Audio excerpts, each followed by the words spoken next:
The girl who died twice. Cold stone pressed against Lyria's cheek. Blood pooled beneath her ribs. The Alpha King stood above her, face carved from winter itself, and said nothing as she bled out on his throne room floor. Treason, they'd called it. Betrayal.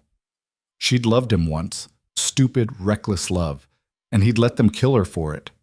Her last breath tasted like iron and regret. Then she woke up. Younger, whole, 5 years before her execution. This time, she wouldn't be the girl who died for a king who never cared. Stay until the end to see how she rewrites fate. Like if you're watching from your city, and comment where you're from. Lyria Vance woke to sunlight cutting through lace curtains and the smell of honeysuckle drifting through an open window. For 3 perfect seconds, she forgot she was supposed to be dead. Then memory crashed down like a collapsed building. The stone floor. The blood spreading warm and slick beneath her. Kael Draven's face. Beautiful, remote, untouchable. Staring down at her like she was a bug he'd stepped on by accident. The court nobles arranged in a half circle, watching her die the way people watch theater. Entertaining. Forgettable. She sat up so fast her head spun. Her hands flew to her ribs, searching for the wound that had killed her. Nothing. Smooth skin, no scar. She looked down at herself, smaller hands, softer skin, the kind of unmarked body that belonged to someone who hadn't spent years navigating court politics like a minefield. No, she whispered. Her bedroom door swung open. A maid, Kara, round-faced and sweet, poked her head in. Miss Lyria, you're awake. Your mother said to let you sleep, but breakfast is nearly cold and are you all right? You look like you've seen a ghost. Lyria stared at her. Kara had died 3 years ago in her original timeline, swept away in a plague that ravaged the lower city while the nobles locked themselves in their estates and pretended the screaming didn't reach their windows. I'm fine, Lyria managed. Her voice came out thin. What's the date? Kara blinked. The 15th of Greenmont, miss. Same as it was yesterday. 15 of Greenmont. 5 years before her execution. 5 years before the King's Council accused her of selling military secrets to the border clans. 5 years before Kael Draven stood silent while they dragged her to the throne room and slit her throat like a sacrificial lamb. She'd gone back. Somehow, impossibly, she'd gone back. Miss? I'm fine, Lyria repeated. She forced herself to breathe. Tell Mother I'll be down in 10 minutes. Kara hesitated, then nodded and left. The moment the door clicked shut, Lyria stumbled to the mirror. 17-year-old Lyria stared back, soft around the edges. Too much trust in her eyes. Hair that fell in careful curls because she still gave a damn what people thought. This version of herself had never been arrested, never been interrogated, never learned that beauty was a weapon and silence was armor. This version of herself was an idiot. Not this time, she told her reflection. Not ever again. Breakfast was worse than she remembered. Her mother, Elara Vance, sat at the head of the table like a portrait of elegance. Silk dress, perfect posture, every hair in place. Across from her, Lyria's younger brother Marcus pushed eggs around his plate and looked bored. Finally, Elara said without looking up, I was beginning to think you'd sleep through the entire social season. Lyria slid into her seat. The room felt smaller than it had in her memories. Everything did. 5 years ago, she'd thought this house was grand. Now it just looked like a pretty cage. Sorry, she said automatically. Don't apologize. Fix it. Elara set down her tea. The Ashford ball is in 3 days. You'll wear the blue gown, the one with the silver threading, and you'll smile. The king is expected to attend. There it was, the king. Lyria's stomach twisted. In her first timeline, she'd been so desperate to catch Kael Draven's attention. She'd worn the blue gown, smiled until her face hurt, laughed at jokes that weren't funny, danced when he asked, twice, which everyone said meant something. It had meant nothing. I'm not going, Lyria said. Silence dropped over the table like a guillotine blade. Marcus looked up from his eggs. Elara went very, very still. Excuse me? Her mother's voice could have frozen water. I said I'm not going. Lyria met her eyes. I don't want to. What you want is irrelevant. Elara's smile was thin and sharp. You are the eldest daughter of House Vance. Your father built this family from nothing, and you will not throw away every advantage we have because you've decided to have an opinion. In her first life, Lyria had crumbled under that tone. Apologized. Obeyed. Father's dead, Lyria said flatly. He can't build anything anymore. And I'm not a political tool you can dress up and auction off. Marcus made a strangled noise. Alara stood. The chair scraped against marble. You will go to that ball. You will smile. You will be charming. And if the king so much as glances in your direction, you will make yourself indispensable. Do you understand me? No. Lyria? I said no. She stood too, matching her mother's height. I'm not interested in the king. I'm not interested in court games. And I'm definitely not interested in pretending to be someone I'm not, just so you can climb another rung up the social ladder. Alara slapped her. The crack echoed. Lyria's cheeks stung. Marcus froze with his fork halfway to his mouth. You ungrateful little fool. Alara's voice shook. Not with anger, with fear. Do you have any idea what you're risking? One wrong move, one insult to the wrong person, and this family is finished. Finished. We survive by playing the game better than everyone else, and you want to throw it all away because you woke up with delusions of independence? Lyria touched her cheek. It was warm. In her first life, her mother had never hit her. Never needed to. Lyria had been so easy to control. I'm not delusional, she said quietly. I'm just done pretending. She walked out. Behind her, Alara shouted something about respect and consequences and the family name. Lyria didn't stop. She climbed the stairs to her room, locked the door, and pressed her forehead against the cool wood. Her hands were shaking. She'd just burned the first bridge. Fine. She'd burn them all if she had to. The next 2 days passed in cold silence. Alara didn't speak to her. Marcus avoided her like she had something contagious. The household staff moved around her like ghosts, polite and distant. Lyria didn't care. She had work to do. She locked herself in her father's old study, the one Alara never entered because it still smelled like pipe smoke and old leather, and started writing. Everything she remembered, every betrayal, every court intrigue, every noble who'd smiled to her face and knifed her in the back. The list was longer than she expected. Lord Corwin, who'd testified against her at trial. Lady Ashford, who'd spread the rumor that Lyria was sleeping with enemy generals. Duke Heron, who'd discovered the forged letters in her chambers. And behind them all, pulling strings like a master puppeteer. She hesitated. The woman's face surfaced in her memory. Tall. Beautiful. Blonde hair like spun gold. Always at the king's side, whispering in his ear, offering counsel that sounded reasonable until you realized it only ever benefited her. Seraphine Vale, the king's chief advisor, his confidant. Some said his lover, though Kael never confirmed it.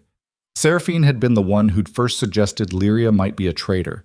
She'd planted the seeds so carefully, so perfectly, that by the time the accusations came, everyone was already half convinced. Lyria had died not understanding why. Now she knew. Or at least she suspected. Seraphine didn't just want power, she wanted control. And Lyria, naive and hopeful and too damn visible, had been a threat she needed to eliminate. Not this time, Lyria muttered. She burned the list. Watching the paper curl and blacken felt like a small, savage victory. Shabbat. The night of the Ashford ball, Lyria dressed in black. Not the blue gown, not silver threading or delicate lace or anything that screamed, "Notice me, I'm eligible and expensive." Just a simple black dress, high-necked and long-sleeved, the kind of thing you wore to a funeral. Kara stared. "Miss, your mother will—" "I know. She'll be furious." "Good." Lyria pulled her hair back into a single braid. No curls, no jewelry. She looked at herself in the mirror and saw someone harder, older, close enough. Downstairs, Alara took one look at her and went white. "Absolutely not." "I'm going," Lyria said. "I'm just not going as your doll." "You look like you're in mourning." "Maybe I am." Marcus, dressed in formal blues, coughed into his hand. "She looks fine, Mother." Alara's eyes snapped to him. "Stay out of this." "Just saying." He shrugged. "Better she goes looking weird than doesn't go at all, right?" Lyria almost smiled. Marcus was useless in her first timeline, spoiled, lazy, content to coast on the family name. But he was 16 now, still young enough to surprise her. Alara made a noise like a kettle boiling over, but she didn't argue, probably because refusing to attend would be worse than attending in the wrong dress. Fine, she bit out. But if you embarrass this family, Lyria, I will make you regret it. I already do, Lyria said. But the Ashford estate glittered like a jewel box. Chandeliers hung from vaulted ceilings, dripping crystal and firelight. Music swelled from a string quartet tucked into an alcove. Nobles drifted through the ballroom in waves of silk and wool, laughing, gossiping, performing the careful dance of hierarchy and ambition. Lyria felt like she'd walked into a snake pit. Smile, Alara hissed as they entered. At least pretend you want to be here. Lyria didn't smile. She scanned the room. There, Lord Corwin, laughing with a cluster of minor lords. Lady Ashford holding court near the refreshment table, blonde and beautiful and venomous. Duke Heron, older and sharper, watching the crowd like a hunting bird. And at the center of it all, standing beside the massive fireplace like he owned the air itself, Kyle Draven, the Alpha King. Lyria's breath caught. He looked exactly the same. Tall, broad-shouldered, with dark hair that fell just past his collar and eyes the color of winter storms. Handsome in the way that made people stupid. Powerful in the way that made them dangerous. He stood perfectly still while nobles flocked around him, seeking favor, offering flattery, jockeying for position.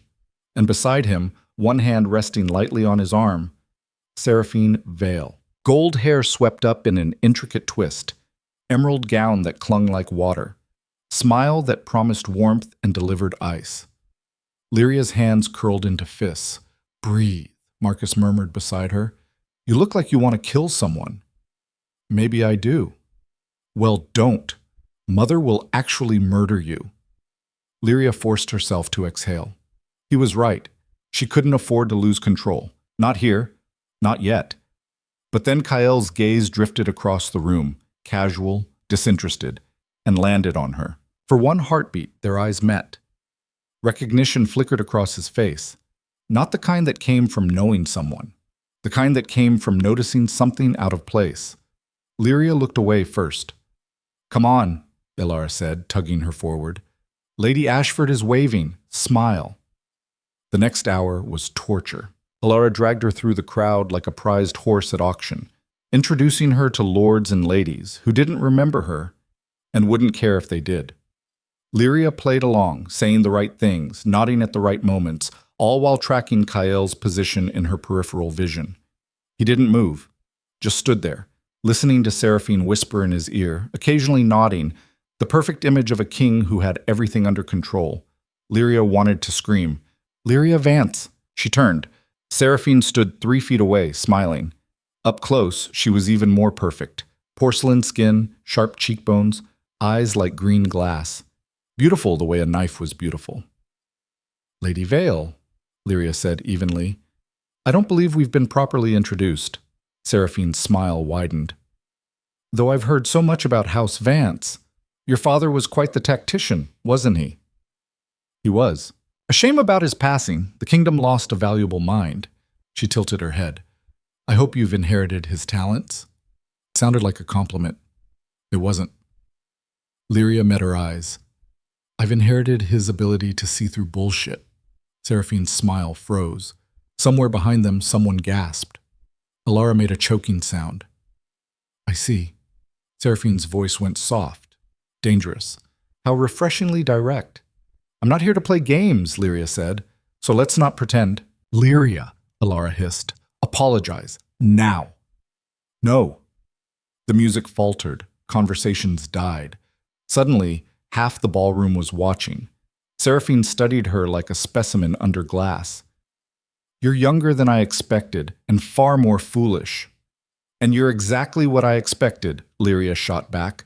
Pretty, polished, and poison. Dead silence. Then Seraphine laughed. It was a light, tinkling sound that made Lyria's skin crawl. Oh, I like you. You have teeth. She leaned closer, voice dropping. But be careful where you bite, little girl. Some of us bite back. Good, Lyria said. I'd be disappointed otherwise. Seraphine's smile sharpened into something ugly. She opened her mouth. Is there a problem? Kyle Draven's voice cut through the room like a blade. He'd moved without Lyria noticing.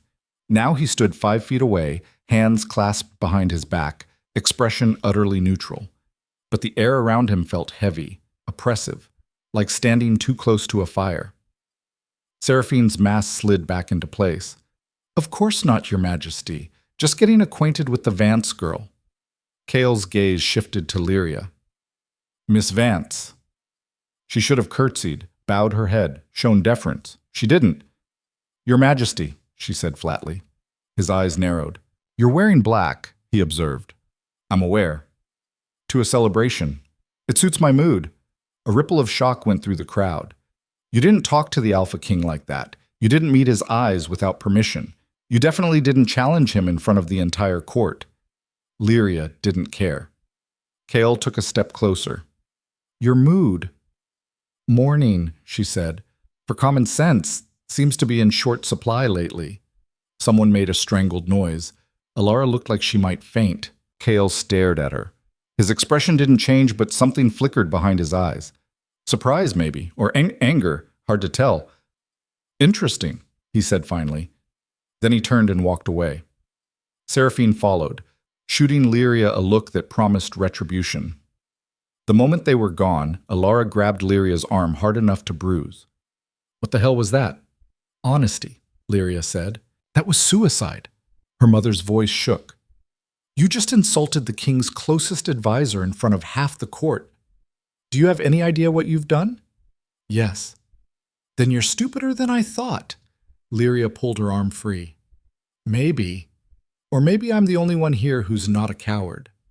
She walked away, ignoring her mother's hissed threats, ignoring the stares and whispers that followed her like smoke.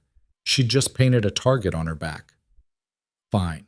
Let them come. This time, she'd be ready. 3 days later, soldiers came to the house.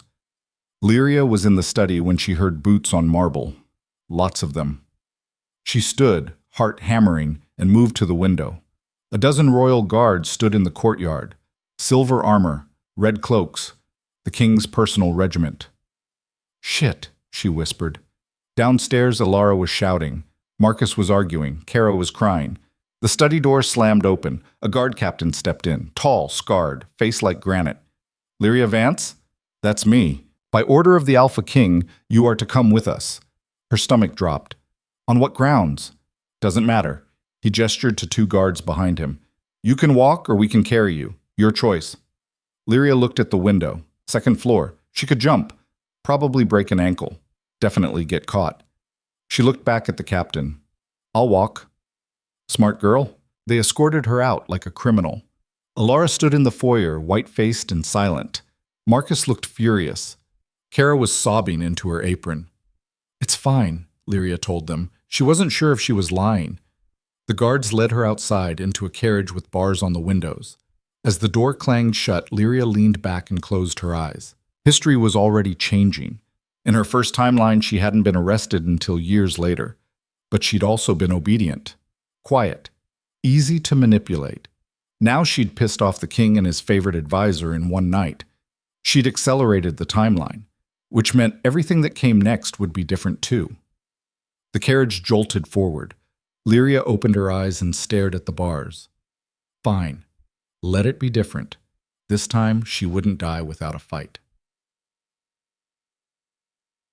The palace dungeons were cold and wet and smelled like mildew. They didn't throw her into a cell, too dramatic. Instead, they locked her in a guest room in the lower wing. Stone walls, narrow bed, single window too high to reach, a prison with better furniture. She sat on the bed and waited. Hours passed. No food, no water, no explanation. Finally, as the light outside faded to dusk, the door opened. Kyle Draven stepped inside. He was alone. No guards. No Seraphine. Just him, filling the doorway like a storm cloud, expression unreadable. "Miss Vance?" he said. "Your Majesty." Lyria didn't stand. "Come to gloat?" "Gloat." He repeated the word like it tasted strange. "Why would I gloat?" "Because you've got me locked in a room with no trial, no charges, and no idea if I'm leaving alive. Seems like something worth gloating over." He stepped fully inside. The door closed behind him with a heavy thud. You think I want you dead, don't you? He studied her. The silence stretched until it felt like a physical thing pressing against her ribs. I don't know what I want from you, he said finally. But it's not your death. Then what? An explanation. He moved closer, stopping a few feet from the bed. You insulted my chief advisor in front of half the nobility. You spoke to me like I was a stranger in a tavern, and you wore mourning black to a celebration. He tilted his head. So explain. What game are you playing? Lyria met his eyes. They were gray, cold, completely devoid of the warmth she'd once imagined she saw there. No game, she said. I just don't see the point in pretending anymore. Pretending what? That any of this matters, the balls, the politics, the hierarchy. It's all just people in expensive clothes pretending they're better than everyone else while the kingdom rots from the inside out. His expression didn't change. Careful, that sounds like sedition. It's called honesty. She stood, closing the distance between them. But I forgot. Honesty isn't valued here. Only obedience. You know nothing about what I value. Don't I? She stepped closer. Close enough to see the small scar above his left eyebrow. Close enough to smell leather and winter air. You value control, power. People who do what they're told without question. And when someone doesn't fit that mold, you lock them away until they learn. For a moment, something flickered in his eyes. Something almost like recognition. Then it was gone. You're wrong, he said quietly. Prove it. He stared at her. The air between them felt electric. Dangerous. Then he turned and walked to the door. You'll stay here tonight, he said without looking back. Tomorrow, you'll return home. But understand this, Miss Vance. Defiance without purpose is just noise, and I don't tolerate noise. The door opened. Wait, Lyria said. He paused. Why did you really come down here, she asked. You could have sent anyone, but you came yourself. Why? Kale looked over his shoulder. For just a second, his mask slipped, and she saw something underneath. Confusion, maybe. Or curiosity. I don't know, he admitted. Then he left. The door locked behind him. Lyria sat back down on the bed, heart racing. That was new. In her first timeline, Kyle had never visited her, never questioned her, never looked at her like she was anything more than a problem to solve. Something had changed. She just wasn't sure if that was good or dangerous. Probably both. They sent her home the next morning in the same barred carriage, but this time the city saw her. Word had already spread. The Vance girl arrested and released in less than a day. Some called it mercy. Others called it a warning. Lyria called it a miscalculation. The moment she stepped through her front door, Ilara was waiting. Her mother stood in the entrance hall like a statue carved from ice and fury, hands clasped so tight her knuckles had gone white. Upstairs, Ilara said. Now. Lyria didn't argue.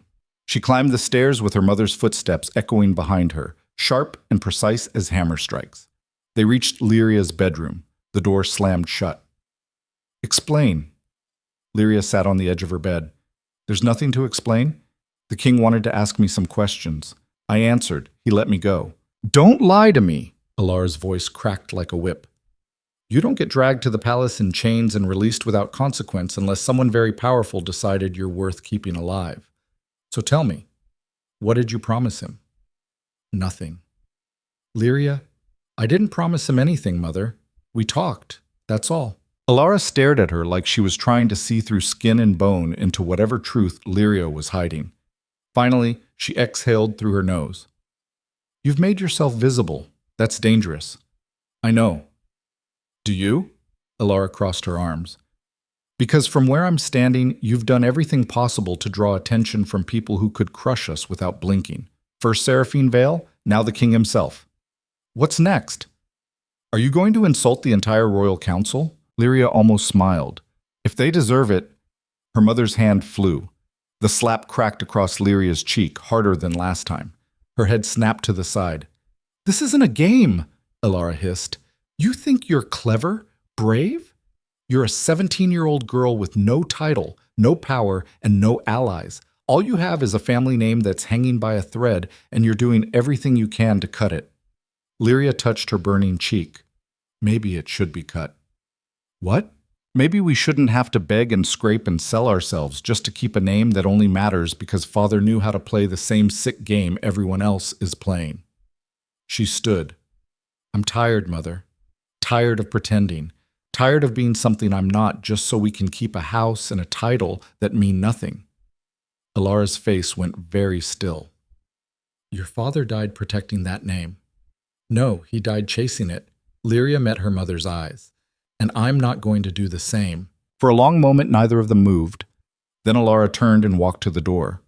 She paused with her hand on the frame. You have 1 week, she said without looking back. 1 week to fix whatever you've broken. After that, if you can't secure this family's position, I will. How? By arranging a marriage you can't refuse. The door closed softly. Somehow, that was worse than if she'd slammed it. Lyria sat back down on the bed and pressed her palms against her eyes. A week. She had a week before her mother sold her off to whatever lord offered the best political advantage. In her first timeline, that marriage had been to Lord Corwin's son, a soft-handed fool who spent his days drunk and his nights gambling. It had been a mercy when the engagement fell through after Lyria's arrest. She wouldn't let it happen again. But first, she needed to understand what was happening at the palace. Why had Kyle really come to see her? And more importantly, what was Seraphine planning? She needed information, and there was only one place to get it. Lyria stood and went to find her brother. Marcus was in the library, slouched in a leather chair with a book he clearly wasn't reading. He looked up when she entered. You're alive, he said. Surprising. Disappointed? Little bit. He set the book aside. Mother's been ranting for an hour, something about marriages and family honor and how you're determined to destroy us all. The usual. Lyria closed the door behind her. I need your help. Marcus raised an eyebrow. That's new. I'm serious. So am I. He leaned forward. You've never asked me for anything, ever. You just boss me around and expect me to fall in line like everyone else. He wasn't wrong. In her first timeline, she'd barely noticed Marcus. He'd been background noise, spoiled, useless, easy to ignore, but he was still her brother, and right now she needed someone she could trust, even if that trust was built on nothing but shared blood. I'm asking now, she said. Marcus studied her. What do you need? Information about the palace, about who's allied with who's sleeping with who, where the power actually sits. That's dangerous information. I know. Why do you want it? Lyria hesitated. She couldn't tell him the truth, that she'd lived this all before, that she'd died and come back, that she knew exactly how this story ended if she didn't change it. He'd think she was insane, so she gave him a different truth. Because I'm not going to let Mother sell me off to save a name that's already dying, she said. And the only way to stop her is to make myself untouchable. Marcus blinked. Then he laughed, sharp and surprised. Untouchable. You. Why not? Because you're nobody, Lyria. No offense, but that's just reality. We're minor nobility with a dead father and a desperate mother. The only reason anyone even remembers our name is because Father was good at making himself useful to people who actually mattered. Then I'll do the same. How? By insulting the king's advisor and getting yourself arrested? He shook his head. That's not strategy. That's suicide. Maybe. Or maybe it's the only move nobody expects. She sat across from him. Everyone at court is playing the same game. Smile, flatter, obey, be useful but not threatening. I'm not going to win by playing their way, so I'll play mine. Marcus stared at her like he was seeing her for the first time. You're serious. Completely. He was quiet for a long moment. Then he stood and went to the bookshelf. He pulled down a leather journal, old, worn, stuffed with loose papers.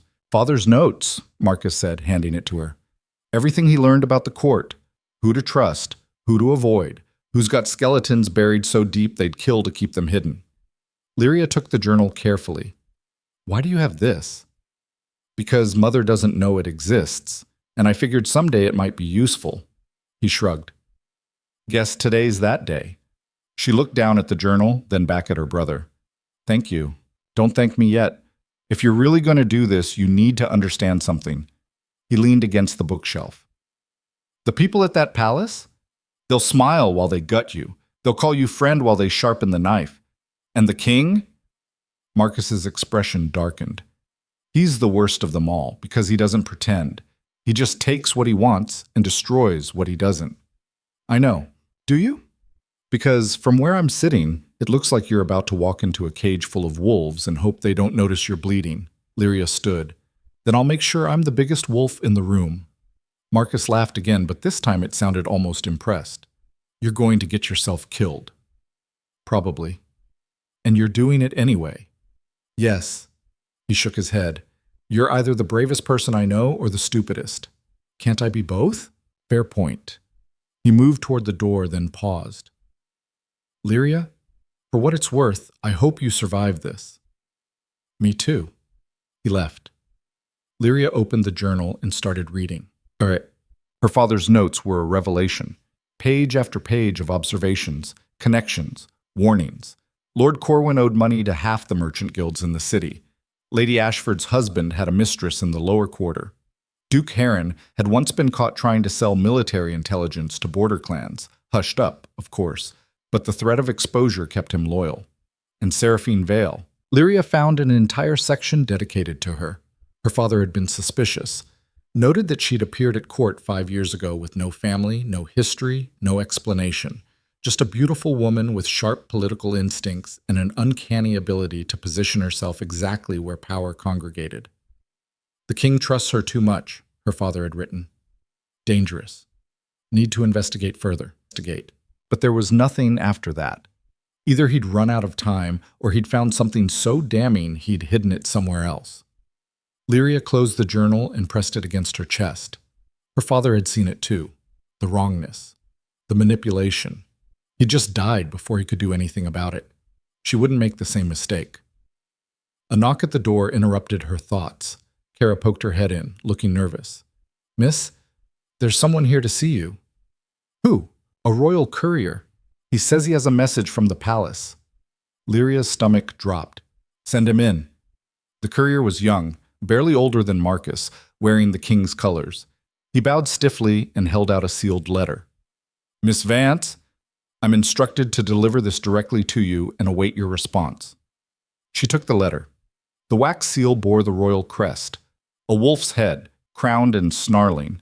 She broke the seal and unfolded the paper. The handwriting was sharp and precise. Miss Vance, you are hereby summoned to the palace tomorrow at midday. A position has become available within the royal household, and your unique qualifications make you a suitable candidate. Attendance is not optional. Katie Lyria read it twice, then a third time. A position at the palace. What does it say? Kara asked. It says I'm being recruited, Lyria said slowly. Or conscripted. Hard to tell which. The courier cleared his throat. Your response, miss? She looked up at him. Tell His Majesty I'll be there. Very good. He bowed again and left. The moment he was gone, Kara grabbed her arm. Miss, you can't go. What if it's a trap? It probably is. Then why? Because if I don't go, they'll come get me. And I'd rather walk into the cage on my own feet than be dragged. She pulled free gently. It's fine, Kara. I can handle this. You don't know that. No. But I'm going to find out. Elara was apoplectic when she found out. A position, she spat. They're making you a servant. A member of the royal household, Lyria corrected. There's a difference. Not much of one. You'll be at their beck and call. No freedom, no prospects, no marriage prospects, Lyria finished, which is exactly what I want. Her mother's mouth snapped shut. This solves your problem, Lyria continued. I'll be at the palace, under the king's protection. No one will dare touch me. And our family name stays intact because we've got someone inside the royal household. It's a win. It's a leash, Elara said coldly. They're putting you where they can watch you. Good. Let them watch. You're playing with fire. I know, but I'd rather burn than suffocate. Elara stared at her for a long, brittle moment. Then she turned away. Fine, go. But when this falls apart, and it will, don't come crying to me. I won't. That night, Lyria packed a single bag. Clothes, her father's journal, a knife she'd taken from the kitchen and hidden in her boot. Not much, but enough. She didn't sleep. Just sat by the window and watched the moon arc across the sky. thinking about tomorrow, about walking back into the palace, about facing Kael again, about Seraphine and whatever game she was playing. In her first life, Lyria had been so desperate to belong at court, to be seen, valued, loved. She'd poured herself into that hunger until there was nothing left. This time, she wouldn't make that mistake. This time, she'd go in with her eyes open and her walls up. And if they tried to break her again, she'd break them first. The palace at midday was even more overwhelming than at night. Sunlight poured through massive windows, illuminating tapestries and marble and gold until everything gleamed. Servants moved like ghosts through hallways, silent and efficient. Nobles clustered in alcoves, whispering, scheming, watching. Lyria walked through it all with her head high and her hands steady. A steward met her at the entrance, a thin man with pinched features and a permanent expression of disdain. "Miss Vance, follow me." He led her through a maze of corridors, deeper into the palace, until they reached a wing she didn't recognize. Quieter here. Fewer people. He stopped at a door. "Wait inside." The room was small but elegant. A desk, 2 chairs, a window overlooking the gardens. Lyria sat and waited. 10 minutes passed, then 20. Finally the door opened. Kael stepped in. He was alone again. No guards, no attendants. Just him, dressed in dark wool and leather, looking at her with an expression she couldn't read. "Miss Vance," he said. "Your Majesty." She didn't stand. "Do you know why you're here?" "Your letter said something about a position, though I'm guessing it's less about my qualifications and more about keeping me close." His mouth twitched, almost a smile. "You're perceptive." "I try." He moved to the window, hands clasped behind his back. For a moment he just looked out at the gardens. When he spoke, his voice was careful, measured. "Seraphine thinks you're dangerous." "She's right. She wants you removed." "I'm sure she does." He turned to face her. "And yet, here you are." Lyria met his eyes. "Why am I here, really?" "Because you interest me." He said it simply, like it was a fact rather than a confession. "You're not afraid. Everyone at court is afraid. Of me, of each other, of losing what little power they have. But you walked into that ballroom wearing mourning black and insulted my chief advisor like you had nothing to lose." "Maybe I don't. Everyone has something to lose." He stepped closer. "So what is it? What do you want, Lyria Vance?" The question hung in the air between them. She could lie. Give him the answer he expected. Play the game. But lies had gotten her killed last time. "I want to stop pretending," she said. "I want to look at this court and call it what it is. A pit full of people tearing each other apart for scraps while the kingdom falls apart around them. And I want to survive long enough to see if anything can be salvaged from the wreckage." Kael stared at her. Something shifted in his expression. Surprise, maybe, or recognition. "You sound like you're preparing for war," he said quietly. "Aren't we all?" He didn't answer. Instead, he moved to the desk and picked up a folder. He held it out to her. "Your position," he said. "You'll serve as an assistant to the Royal Council, take notes, manage correspondence, attend meetings. It's tedious work, but it will give you access." Lyria took the folder. "Access to what?" "Everything." She looked down at the papers. Official documents, schedules, protocols. It looked legitimate. It also looked like bait. "What's the catch?" she asked. "You report directly to me. Not Seraphine, not the council. Me." "Why?" "Because I want to know what you see." He leaned against the desk. "You walked into that ballroom and saw something everyone else missed. I want to know what else you see. It was a test, or a trap, possibly both." Lyria closed the folder. "And if I refuse?" "You won't." "How do you know?" "Because you're curious." His eyes locked onto hers. "You want to know what's really happening here, and the only way to find out is to stay." He was right. Damn him, he was right. "Fine," she said. "I'll take the position." "Good." He straightened. "You start tomorrow. A room has been prepared for you in the East Wing. Your things will be moved from your family's estate." "That's it?" "For now." He moved toward the door, then paused. "Lyria?" She looked up. "Don't trust anyone here. Not the nobles, not the servants, not even me." His voice dropped. Especially not me. Then he left. Lyria sat alone in the quiet room, folder in her lap, and tried to process what had just happened. The king had just given her access to the heart of the palace. Either he was testing her, or he was using her as a pawn against Seraphine. Or, and this was the possibility that made her chest tighten, he actually wanted to know what she thought, which was the most dangerous option of all. Her first week at this palace was a lesson in controlled chaos. The royal council met every morning in a chamber lined with maps and documents. 12 men and 2 women, all titled, all ruthless, all watching her like she was a bomb waiting to explode. Seraphine sat at the king's right hand, golden and perfect and poisonous. She smiled at Lyria every morning. It never reached her eyes. Lyria's job was simple: sit in the corner, take notes, stay silent. She did exactly that. And while she wrote, she listened. Lord Corwin arguing for higher taxes on the lower city, Duke Heron pushing for military expansion, Lady Ashford suggesting they cut funding to the outer villages to shore up the capital's defenses. And through it all, Cale sat at the head of the table, listening, nodding occasionally, saying almost nothing. Seraphine spoke for him. His Majesty agrees with Lord Corwin's assessment, she'd say. Or, the king believes Duke Heron's proposal has merit. It was subtle. So subtle most people probably didn't notice. But Lyria did. She saw the way Kael's expression would flicker when Seraphine spoke, saw the slight tension in his shoulders, the way his hands would tighten on the armrests. He didn't agree. Not always. But he didn't contradict her either.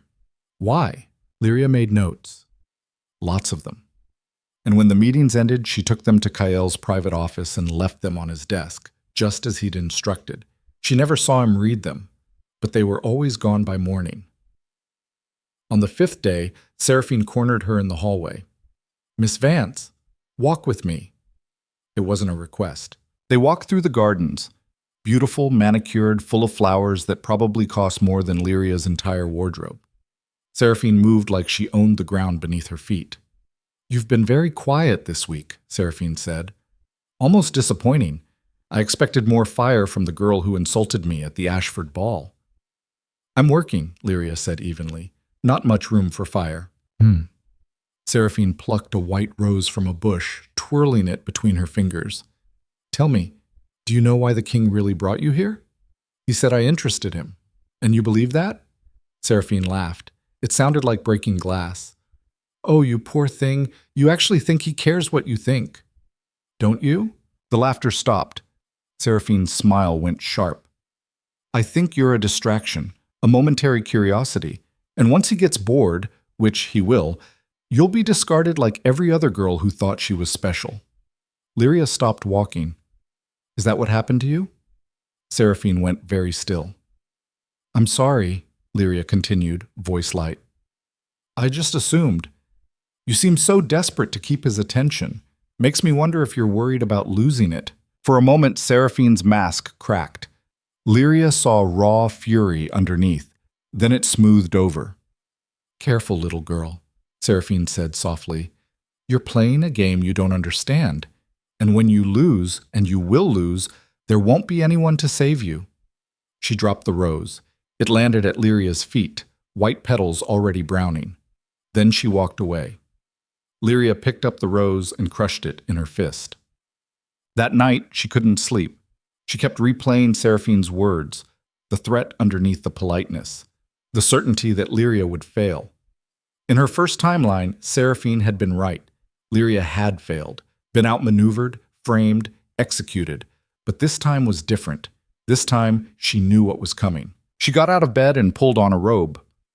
The palace was quiet at night, just guards patrolling and the occasional servant on late errands. She slipped through the hallways, moving toward the king's private wing. She shouldn't be doing this. If she got caught, it would look like she was sneaking into his chambers. Scandalous at best, treasonous at worst. But she had to know. She reached the door to his office and found it unlocked. Inside, the room was dark except for firelight, and sitting at his desk, staring at a stack of papers, was Kael. He looked up when she entered. No surprise, just exhaustion.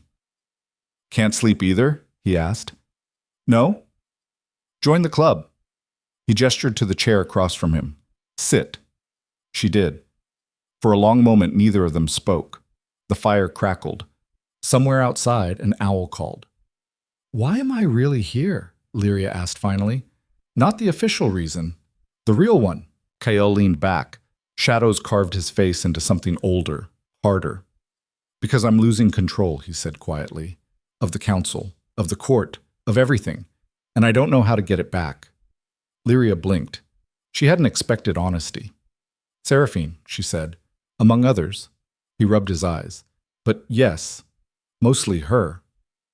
Then why keep her close? Because she's useful, and because... He trailed off. Because what? He looked at her. Really looked at her. And for the first time since she'd come back, Lyria saw something other than cold control in his eyes. Fear. Because I'm not sure I have a choice, he admitted. Before Lyria could respond, the door slammed open. Seraphine stood in the doorway, eyes blazing, 2 guards flanking her. Your Majesty, she said, voice tight. We have a problem. Kael stood. What kind of problem? The kind that requires immediate attention. Her gaze flicked to Lyria. Alone. Lyria started to rise, but Kael held up a hand. She stays. Seraphine's expression went cold. This is sensitive. She stays. The silence that followed felt like a blade pressed against skin. Finally, Seraphine smiled. As you wish. She stepped inside and the guards closed the door behind her. There's been an attempt, Seraphine said. On your life. Kael went very still. When? An hour ago. Poison in your wine. One of the servants noticed before you drank it. Who? We're investigating, but the preliminary evidence suggests... Seraphine's eyes cut to Lyria. Someone with recent access to your private chambers. Lyria's blood went cold. No, Kael said immediately. Your Majesty, she was just caught sneaking into your office in the middle of the night. She wasn't sneaking. I saw her coming. Convenient. Seraphine's smile was poison. Or perhaps she planned it that way. Establish a pattern of late-night visits, gain your trust, then strike when you're vulnerable. That's insane, Lyria said. Is it? You've made no secret of your contempt for the court, for authority, for the king himself.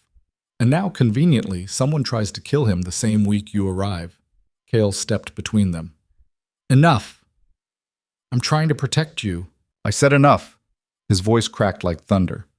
Lyria didn't do this. How do you know? Because if she wanted me dead, I already would be. Seraphine stared at him. You're making a mistake. Then it's mine to make. He turned to Lyria. Go back to your room. Now. Lyria wanted to argue, wanted to stay and fight, but the look in his eyes told her this wasn't the time. She left. As the door closed behind her, she heard Seraphine's voice, low and dangerous. This isn't over. Lyria didn't go back to her room. She went to the kitchens instead, slipping through servant corridors she'd mapped during her first week. The palace at night was a different animal. Shadows pooled in corners, torches guttered low, and the silence had teeth. The kitchen was massive, all stone and iron and lingering heat from the day's cooking. A single servant sat near the hearth, an older woman with gray hair and tired eyes, scrubbing a pot. Miss? The woman looked up, startled. You shouldn't be down here. I need to ask you something. Lyria pulled up a stool. The wine. The poisoned wine meant for the king. Who served it? The woman's face went pale. I don't know what you're talking about. Yes, you do. Everyone in this palace knows by now. Lyria kept her voice gentle. I'm not here to get anyone in trouble. I just need to understand what happened. The woman set down the pot. Her hands were shaking. It was Thomas, the wine steward. He poured the king's evening glass like always, but when he went to deliver it, he noticed something wrong. The color was off, just barely, but enough. What did he do? Had it tested on a rat first. Thing died in under a minute. She wrapped her arms around herself. Thomas reported it to Lady Vale immediately. She's the one who ordered the investigation. Of course she did. Seraphine had probably orchestrated the whole thing. Where's Thomas now? Lyria asked. Don't know. Haven't seen him since. The woman's voice dropped. But there's rumors. People saying he was arrested, saying he's being questioned in the lower cells. Lyria's stomach turned. The lower cells were where they took people who weren't expected to come back. "Thank you," she said, standing. "Miss?" The woman grabbed her wrist. "Whatever you're thinking, don't. That woman, Lady Vale, she's got eyes and ears everywhere. You go poking around, you'll end up in those cells yourself." "I'll be careful." "That's what they all say." Lyria pulled free gently and left the way she came. But instead of heading back to her room, she descended deeper into the palace, following the stone stairs that spiraled down into darkness. The lower cells weren't meant for nobles. They were meant for criminals, traitors, people the kingdom wanted to forget. The air grew colder with each step, damp and thick with the smell of mold and something worse. 2 guards stood at the bottom. They straightened when they saw her. "This area is restricted," one said. "I'm here on the king's business." Lyria kept her voice steady. "I need to speak with the wine steward, Thomas. No visitors without authorization." "Then get authorization." "Can't do that, miss. Lady Vale's orders." There it was. Seraphine had locked this down tight. Lyria shifted tactics. "How much?" The guard blinked. "What?" "How much to let me through for 5 minutes? No one has to know." The guards exchanged glances. The second one, younger with a scar across his jaw, shook his head. "Not worth it. Lady Vale finds out, we're dead." "She won't find out." "You can't promise that." "No, but I can promise that if you don't let me through, I'll go straight to the king and tell him his guards are refusing to cooperate with his investigation." It was a bluff. A dangerous one. But the guard with the scar hesitated. 5 minutes, he said finally. "That's it. And if anyone asks, you were never here." "Deal." He unlocked the iron door. It swung open with a groan that echoed down the corridor beyond. Lyria stepped through into a hallway lined with cells, most of them empty. Torchlight flickered against wet stone. She found Thomas in the 3rd cell. He was slumped against the wall, face bruised, one eye swollen shut. When he saw her, he flinched. "Who are you?" His voice was raw. "Someone trying to figure out what's really going on." Lyria knelt by the bars. "You found the poison in the king's wine." "Yeah." "So?" "So why are you down here instead of being rewarded?" Thomas laughed bitterly. "Because I'm a loose end. They can't have me talking about what I saw." "What did you see?" He looked at her for a long moment, calculating. Then he leaned forward. "The wine was already poisoned when I got it," he said quietly. "Someone tampered with it before it even reached the king's chambers.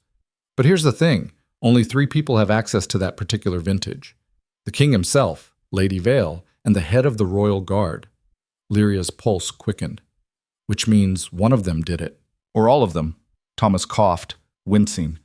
"I told Lady Vale what I found. Thought I was doing the right thing.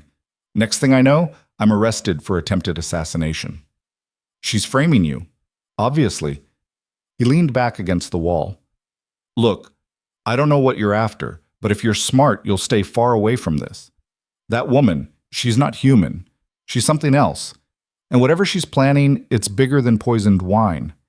"What do you mean?" "I mean, I've worked in this palace for 15 years. I've seen 4 different chief advisors come and go. But Lady Vale, she doesn't just advise, she controls.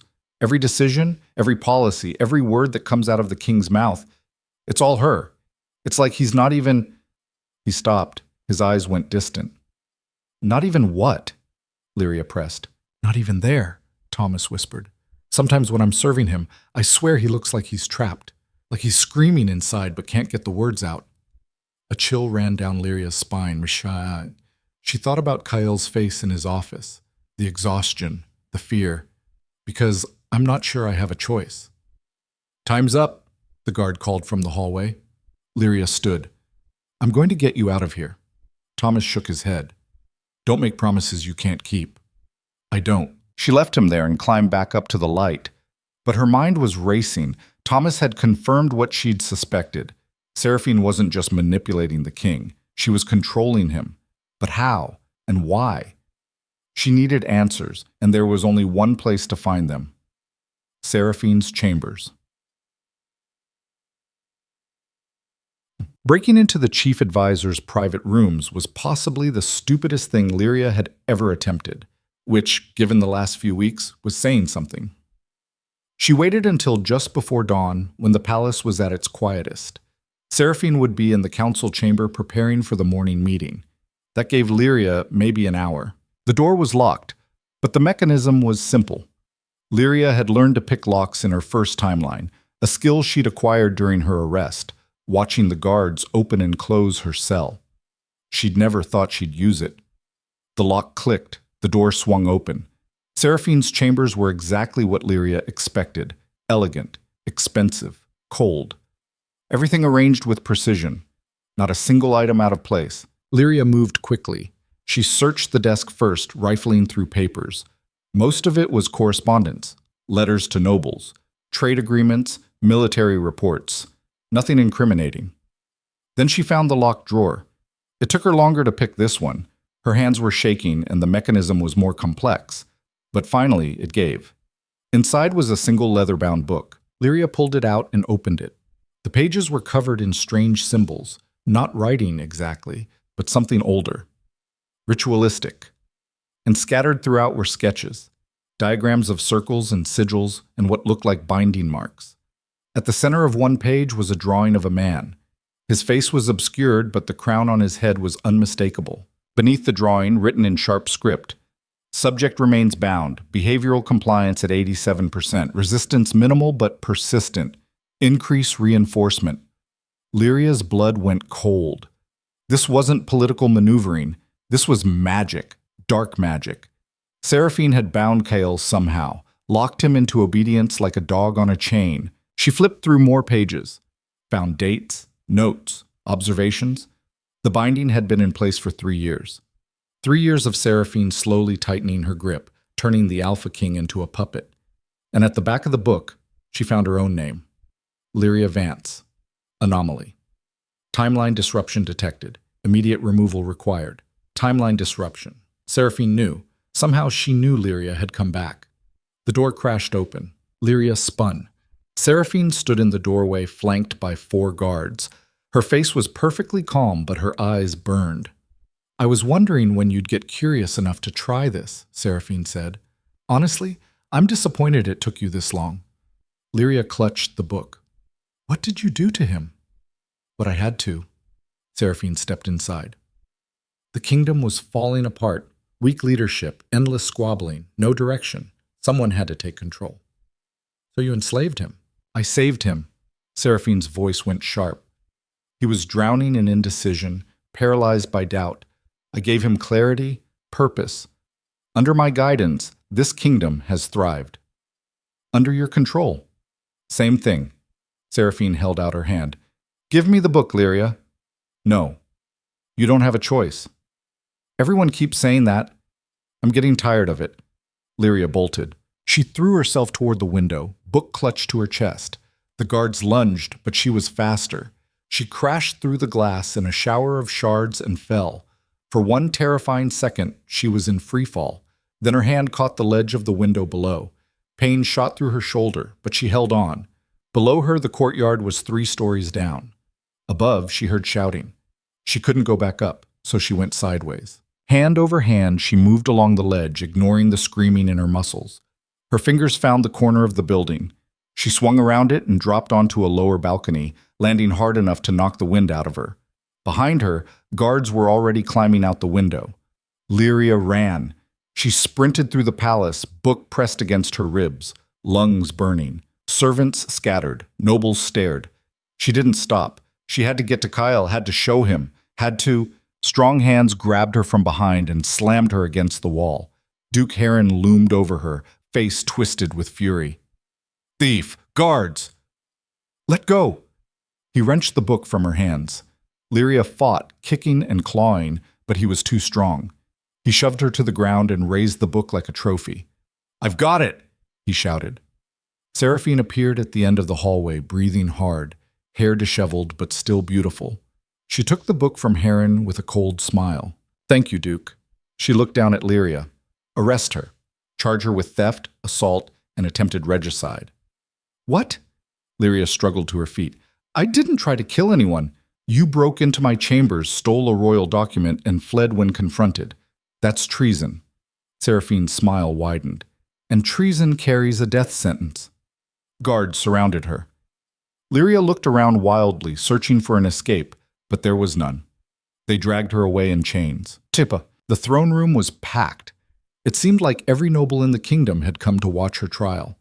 They filled the galleries, whispering, pointing, hungry for blood. Lyria stood in the center of the room, wrists shackled, 2 guards holding her upright. Her shoulder throbbed where she'd landed on the balcony. Her knees were scraped raw, but she kept her head up.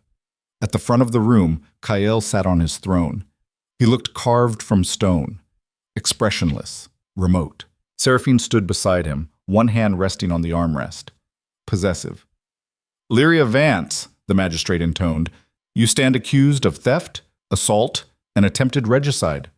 How do you plead?" "Not guilty." A ripple of laughter went through the crowd. "The evidence is clear," Seraphine said smoothly. "She broke into my private chambers, stole a royal document, assaulted Duke Heron when he attempted to stop her, and fled through a window. Multiple witnesses can confirm." "I took that book because it contains evidence of treason," Lyria shot back. "Your treason. You've been using magic to control the king."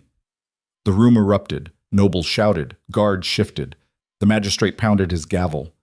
"Silence." Seraphine's expression didn't change. "These are wild accusations from a desperate criminal. The king is not under any magical influence." "Then let him speak for himself," Lyria said. She looked directly at Kael. "Your Majesty, tell them you're not in control." Kael's eyes met hers. For 1 second she saw something flicker, pain, recognition, a desperate silent scream. Then it was gone. "Lady Vale serves at my pleasure," he said flatly. "She has my complete trust. If she says you're guilty, you're guilty." The words hit like a punch. Lyria's knees nearly buckled. "No," she whispered. "You don't mean that." "Sentence her," Kael said. "I'm done with this." Seraphine's smile was triumphant. "Death at sunset tomorrow." The magistrate nodded. "So ordered." They dragged Lyria away. She didn't fight, didn't scream, just let them pull her back down to the cells, mind reeling. It was happening again, the trial, the conviction, the death sentence. But this time she knew why. Seraphine's binding wasn't just controlling Kael's actions, it was controlling his words, his thoughts, everything. And Lyria had been so focused on fighting the court, on proving herself, that she'd missed the real threat until it was too late. They threw her into a cell. The door clanged shut. Lyria sat on the cold floor and pressed her forehead to her knees. She'd failed. Again. Except she wasn't dead yet, and as long as she was breathing, she could still fight. Marcus came to see her that night. The guards let him through without question. Probably figured he was there to say goodbye. He looked terrible. Eyes red, face drawn. He sat on the other side of the bars and said nothing for a long minute. "You're an idiot," he finally said. "Yeah. Mother's having a breakdown. She's trying to petition the king for clemency, but no one's listening. Tell her not to bother." "I did. She won't stop." He ran a hand through his hair. "Lyria, what the hell were you thinking?" "I was thinking I could save him." "Who? The king?" Marcus laughed bitterly. "He just sentenced you to death. Pretty sure he doesn't want saving." "He's not in control." Lyria looked up. "Seraphine's using magic. Some kind of binding. I found proof." "Great, and now that proof is gone and you're locked in a cell waiting to die." He leaned forward. "Was it worth it?" She wanted to say yes, wanted to say she'd do it all again, but the truth was, she didn't know. "I'm sorry," she said instead, "for dragging the family into this, for making things worse." Marcus was quiet. Then he reached through the bars and gripped her hand. "Don't apologize. Just survive." His voice cracked. "Please, I can't lose you too." Lyria squeezed back. "I'll try." He left, and Lyria was alone again. She sat in the dark and thought about everything that had led her here, the choices she'd made, the risks she'd taken. In her first life, she'd been passive, let things happen to her, trusted the wrong people. This time, she'd tried to be proactive, take control, fight back. And she'd still ended up in the same place. Maybe the problem wasn't the choices.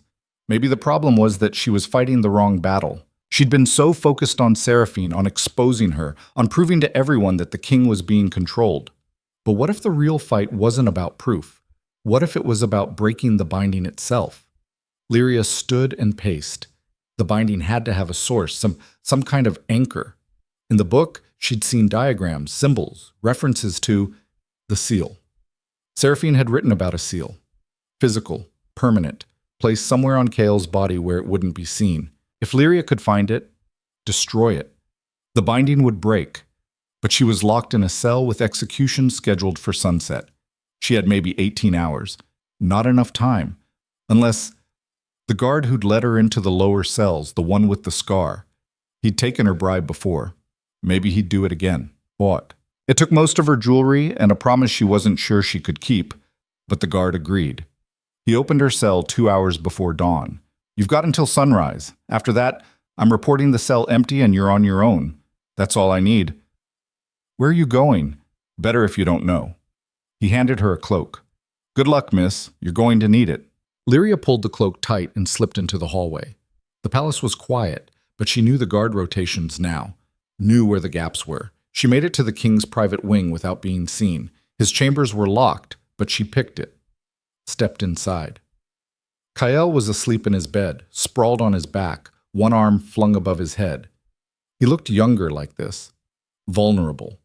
Lyria approached slowly. Her heart hammered so loud she was sure it would wake him. She needed to find the seal, check his skin. But if he woke up and found her here, he'd call the guards and she'd be executed on the spot. She had to be fast. She pulled back the blanket carefully. His chest was bare, muscled, covered in old scars. Battle wounds, probably. She scanned his skin, looking for anything that didn't belong. Nothing. She checked his arms, his shoulders. Still nothing. Then she saw it. At the base of his neck, hidden just below his hairline, a mark. Black ink forming a circular pattern. It looked like a tattoo, but the symbols were the same ones from Seraphine's book. The seal. Lyria's hands shook. She had to destroy it. But how? She didn't have magic, didn't have... Kael's eyes snapped open. He moved faster than she could react. 1 second she was leaning over him, the next he had her pinned to the bed, hand around her throat. What are you doing here? His voice was a growl. Let go! You're supposed to be in a cell. I know. I needed... His grip tightened. Needed what? To finish what you started? Kill me in my sleep? No! Lyria clawed at his hand. I'm trying to help you. By breaking into my chambers? By breaking the binding. She gasped for air. The seal, on your neck. It's how she controls you. Kael froze. His hand loosened slightly. What are you talking about? Seraphine, she used magic. Put a seal on you. Lyria pointed desperately. Right there. Base of your neck. It's how she makes you obey. For a long moment, he didn't move. Then slowly, he released her and sat back. His hand went to his neck, touched the mark.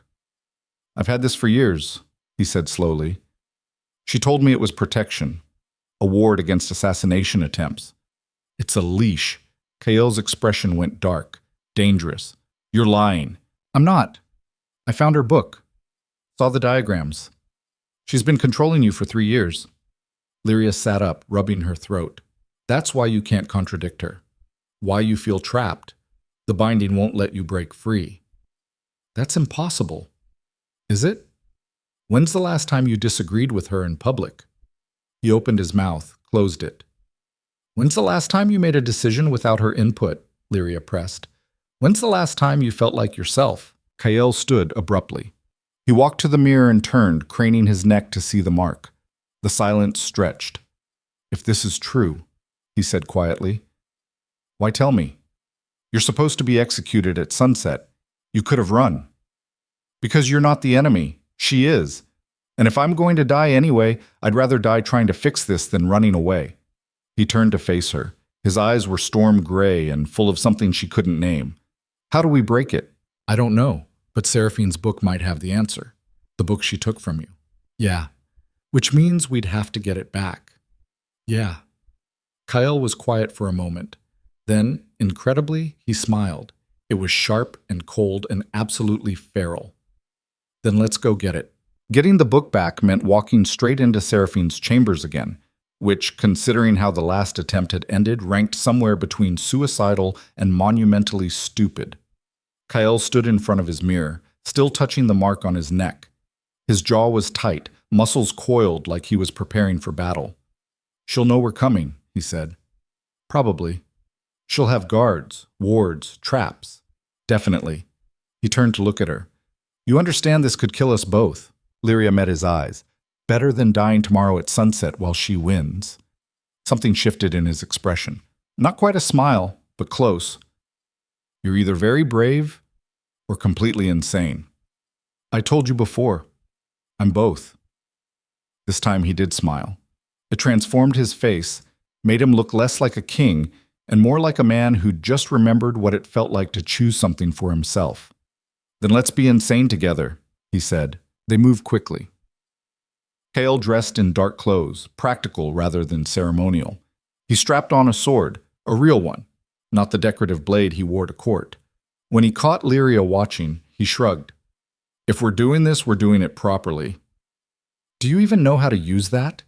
He gave her a look that said the question was insulting. "Right. Alpha King. Probably trained to fight before he could walk." They slipped out of his chambers and into the pre-dawn darkness. The palace was quieter now, servants just beginning to stir. Kale moved with the confidence of someone who owned every stone in the building, and the few guards they passed bowed without question. "Does the binding let you do this?" Lyria whispered as they turned down a corridor. "Go where you want. It's not about movement, it's about will." His voice was tight. "I can walk wherever I please. I just can't act against her interests, can't contradict her, can't even think too hard about defying her without feeling like my skull's being crushed." "You're doing it now." "Because you gave me a reason to." He glanced at her.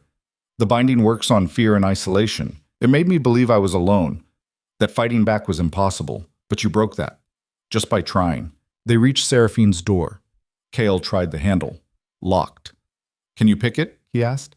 "Not fast enough. If she has wards, they'll trigger the second I touch the mechanism." "Then we do this the direct way." He stepped back, drew his sword, and slammed the pommel into the lock. Once, twice. The metal shrieked and bent. The door swung open. Inside, Seraphine's chambers were dark. Empty. Kyle went in first, sword raised. Lyria followed, every nerve screaming that this was a trap. The room looked exactly as it had before. Elegant, perfect, untouched. "Check the desk," Kyle said. "I'll watch the door." Lyria moved to the desk and yanked open drawers. Papers, letters, nothing important. She found the locked drawer where the book had been before and smashed it open with a letter opener. Empty. "It's not here." "Keep looking." She tore through the room, checked the wardrobe, the vanity, under the bed. Nothing. The book was gone. "Kyle," she moved it. The door slammed shut. They spun. Seraphine stood in the doorway that hadn't been there a second ago, a second entrance hidden behind a false panel. She was dressed in midnight blue, hair perfect despite the early hour, and she was smiling. "I was wondering when you'd come," she said pleasantly, "though I expected you to wait until after the execution. This is much more efficient." Kyle leveled his sword at her. "Where's the book?" Safe." "Did you really think I'd leave it somewhere you could find it?" She tilted her head. "You're not thinking clearly, darling. The binding must be deteriorating. I'll have to reinforce it." "You're not touching me again." "I don't need to touch you." She raised one hand and Kyle went rigid. His sword clattered to the floor, his whole body locked up, muscles straining against invisible chains. Lyria lunged for the dropped sword, but Seraphine flicked her other hand and Lyria slammed into the wall hard enough to see stars. "Stay down, little girl. The adults are talking." Kale was fighting it. Lyria could see the strain on his face, veins standing out on his neck as he tried to move. But the binding held him fast. "This is the problem with free will," Seraphine said, walking closer to him. "It makes people do stupid things. Like breaking into my chambers. Like trusting broken girls with delusions of heroism." She touched Kyle's face almost gently. "I gave you everything. Stability, purpose, peace. And you're throwing it away for what? A child playing at rebellion?" "She's right about you," Kale ground out. His words came slow, forced through clenched teeth. "You're a parasite. Seraphine's smile thinned. I'm a realist. This kingdom was dying when I arrived. You were drowning in indecision, paralyzed by the weight of a crown you never wanted. I saved you. You enslaved me. I made you functional. She turned to Lyria, who was struggling to her feet. And you're the real problem, aren't you? Somehow, impossibly, you came back, disrupted the timeline. I thought killing you once would be enough, but here you are, making the same mistakes all over again. Lyria's blood went cold. You knew, from the beginning. Of course I knew. The moment you walked into that ballroom wearing black, defying every instinct that drove you in the first timeline, I knew something had changed. Seraphine's eyes gleamed. Time magic leaves traces. Ripples. You reek of it. If you knew, why didn't you just kill me immediately? Because I wanted to see what you'd do differently. If you'd learned anything. Seraphine laughed. Turns out you didn't. You made the same stupid choices, trusted the same broken king, died the same pointless death. The only difference is this time I get to kill you myself. She raised her hand. Energy crackled between her fingers, dark and writhing. Lyria dove to the side as a bolt of magic scorched the floor where she'd been standing. She rolled, grabbed a chair, and hurled it. Seraphine waved it aside without looking. Pathetic. Another blast. Lyria barely dodged. Her shoulder hit the desk, and she felt something dig into her side. The letter opener she'd used to break the drawer. Not much of a weapon, but it was all she had. Seraphine advanced, magic building around her hands. Any last words? Yeah, Lyria gasped. You talk too much. She threw the letter opener. It wasn't a good throw. Wasn't even close to lethal. But it was unexpected enough that Seraphine had to deflect it, and in that split second of distraction, Kael moved. The binding was still active. Lyria could see it holding him, but he fought through it with sheer force of will. His hand shot out and grabbed Seraphine's wrist. She hissed, trying to pull free, but his grip was iron. You want to talk about mistakes? Kael's voice was raw. The mistake was thinking you could control me forever, that I'd never wake up, never fight back. His other hand went to his neck, fingers digging into the seal. I'm done being your puppet. You can't remove that yourself. It's bound to your life force. Then I guess we'll see what happens.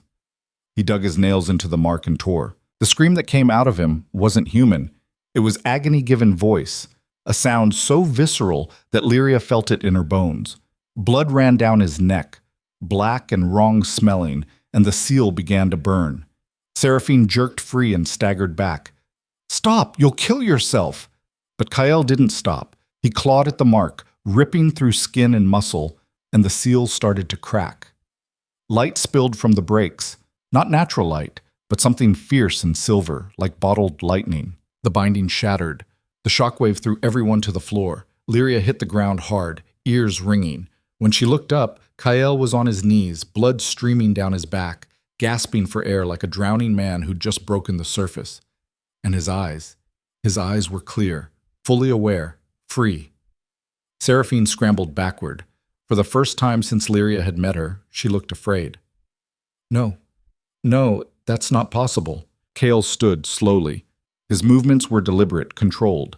When he spoke, his voice was quiet, deadly. 3 years, he said. 3 years you had me under your thumb, made me a prisoner in my own mind, made me watch while you destroyed everything I tried to build. He picked up his sword. Did you really think I'd let that stand? You need me. The kingdom needs you dead. He lunged. Seraphine threw up a shield, but Kael's sword cut through it like paper. She screamed and unleashed a torrent of magic, fire and shadow and raw power. But Kael moved through it like it wasn't there. His whole body was alight with that same silver glow, the remnants of the broken seal burning away the last of her control. She tried to run. He was faster. His sword caught her in the shoulder, spinning her around. She hit the wall and slid down, clutching the wound, blood seeping between her fingers. Please, she gasped. I was trying to help. You were trying to rule. Kael leveled the sword at her throat. And you used me to do it. That ends now. If you kill me, you'll never know the truth. What truth? Seraphine laughed. It was a broken sound, wet and desperate. About what's coming, about why I really bound you. The kingdom isn't just falling apart, Kael. It's being torn apart by forces you can't imagine. I was trying to hold it together by enslaving me, by making you strong enough to survive what's coming. She coughed, blood flecking her lips. You think I'm the enemy? I'm a symptom. The real threat is out there, beyond the borders, growing stronger every day. And without me, you won't stand a chance. Kael hesitated. The sword trembled. Don't listen to her, Lyria said, pushing herself upright. She's lying. Am I? Seraphine's eyes cut to her. Tell me, little time traveler, in your first timeline, what happened after I killed you? Lyria's breath caught. What happened to the kingdom? Seraphine pressed. Did it thrive or did it burn? Lyria didn't answer. Couldn't. Because the truth was, she didn't know. Her first timeline had ended with her execution. She'd never seen what came after. That's what I thought. Seraphine's smile was bloody. You came back to save yourself, not the kingdom, not him, just yourself. And you've doomed us all. Shut up, Lyria said. The binding wasn't just control, it was protection. It kept Kyle stable, focused. Without it, he'll fall apart. The kingdom will fall apart, and whatever's waiting beyond the borders will sweep in and destroy everything. Seraphine looked at Kyle. So go ahead. Kill me. See how long you last. Kale stood frozen, sword still raised. Lyria could see the conflict on his face, the doubt. Seraphine had planted the seed. Even dying, she was still manipulating them. Kale, Lyria said quietly.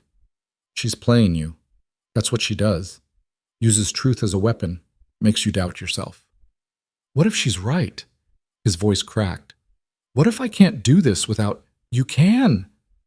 Lyria moved to stand beside him. I've seen you. Seen what you're capable of when you're actually in control. You don't need her. You never did. You don't know that. I do. Because in my first timeline, you were a puppet and the kingdom was rotting from the inside out. Corruption everywhere, people suffering, nobles fighting over scraps while cities starved. That wasn't strength. That was slow death. She put her hand over his on the sword. This is your chance to actually lead, for real, without someone else pulling the strings. Kale looked at her, then at Seraphine. Then he lowered the sword. You're right, he said. I don't need to kill you. Seraphine's expression flickered. Relief, then suspicion. But you're not staying here. He turned to the door and shouted, Guards! They came running, 6 of them, weapons drawn. They pulled up short at the scene. Their king, bloodied but standing. Seraphine wounded on the floor. Lyria still holding the letter opener like a useless talisman. Arrest Lady Vale, Kyle ordered. Charge her with treason, use of forbidden magic, and conspiracy to control the crown. The guards stared. Now, Kale said. His voice was different, harder, the voice of someone who expected to be obeyed.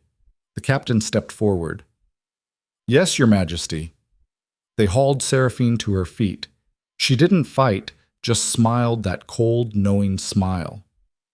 You're making a mistake, she said as they dragged her toward the door. Maybe, Kyle replied, but it's my mistake to make. She laughed all the way down the hallway. The sound echoed long after she was gone. When the room was finally quiet, Kyle slumped against the wall. The silver glow had faded, leaving him pale and shaking. Blood still seeped from the wound on his neck. That was... He stopped, took a breath. I can't feel it anymore. The binding. It's gone. How do you feel? Terrified. He looked at her. What if she's right? What if I can't do this? Then you fail. Lyria shrugged. And you try again. That's what people do. People, not kings. Kings are people too. Just with worse jobs. He laughed. It was startled and genuine and completely unexpected. Where did you come from, Lyria Vance? The future, technically. Right, time travel, I forgot. He pushed off the wall, wincing. We should probably do something about your execution. That would be nice.